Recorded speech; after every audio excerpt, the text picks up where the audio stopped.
us in. A breaking development that we're bringing to all our viewers. Iran's Mehr News has now reported that an American military base, this base situated in Syria, has now come under attack. US military base in Syria has come under attack. What would this now mean in the diplomatic and the escalation that is churning in the West Asian crisis? News 9's Deputy Managing Editor Kartike Sharma joins us on the broadcast here.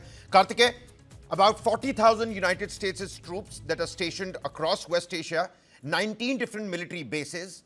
15 of these have been operational for the last 15 years. And the biggest point that Pete Hegseth, the US Defense Secretary, had also said was that, well, Iran knows better than not attacking US bases. What might this now lead to next? You see, we have to understand that what has the Iranians done. Iranians have struck at a U.S. military base in Deir ez-Zor, which is the eastern Syria. Now, Deir ez-Zor is in the eastern part of Syria, which comprises of Al Omar oil field. Now, Al Omar oil field is the, if I would say, the biggest oil field, largest oil field in Syria. Americans don't claim this as an open military base. Americans in Syria have a covert clandestine presence. Their presence is not even declared to United Nations that they're operating in Syria. And Syrians complain that they are stealing oil from the Syrian eastern province. So if Iranians have hit the American base near Al Omar oil field, it means that they have also stuck basically the oil infrastructure of the Americans. So there are two things at the play. First, it's Deir ez-Zor, which used to be a stronghold of ISIS. Second, this part is not controlled by the Syrian government because Americans are there.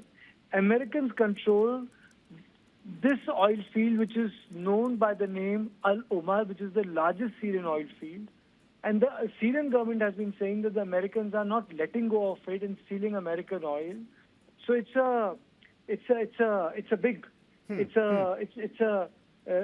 issue if the Americans are hit there, because then Americans can obviously use it as a reason to. No, but Kartike, what happens if this attack has been carried out by Iran-backed proxies or Iran sympathizers, Iran-backed militias, and not Tehran themselves? Would that mean some sort of difference in the kind of attack or retaliation that might come across from the White House?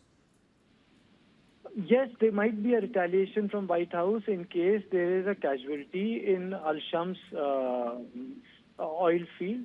I doubt that the secret base of the Americans would be near the oil installation of the Americans. They must have kept a distance, because any strategic base which is near oil installation can cause larger damage. So I'm sure that that is not the case. But yes, I can definitely say that if Iranians are hitting Americans with the Syrian bases, it tells me a bigger strategy. They will be taking Americans by surprise. Americans have got 38 bases in West Asia.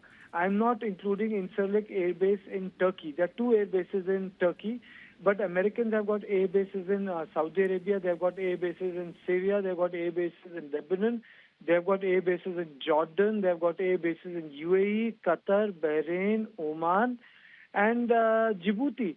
So, see, it's Americans, or the American government is the only country, whose air base and naval air base or the army air base dot the entire globe. No one has that wherewithal. From Diego Garcia to, you name the world and they'll have an air base there. They have assets to mobilize their military power to dominate. So they have a lot to protect, which means that they would be rotating out their aircrafts and important military infrastructure.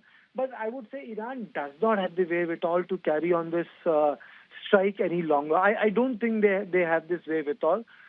They can fire randomly. They can, they can destroy a plane here and there. But I don't think, the Iranians have the wherewithal, because please understand that their radar infrastructure has been degraded by Israelis. They do not have the capacity to defend themselves. Yes, they can fire all the 3,000 ballistic missiles then what will happen, Kabir?